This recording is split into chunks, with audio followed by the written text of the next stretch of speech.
Hot water and சோப்டு பாதாம். இது வந்து டிஃபால்ட்டாக டெய்லி இருக்கிறது தான். பிரேக்ஃபாஸ்ட்டுக்கு 2 எக்ஸ். இதில் ஒரு எக்கும் ஒரு எக் ஒயிட்டும் அப்படி தான் நான் சாப்பிட்ருவேன்.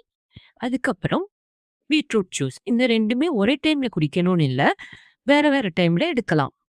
லஞ்சுக்கு ஒரு பவுல் சாலட். இதில் என்கிட்ட இருந்த வெஜிடபிள்ஸ் தான் போட்டிருக்கேன்.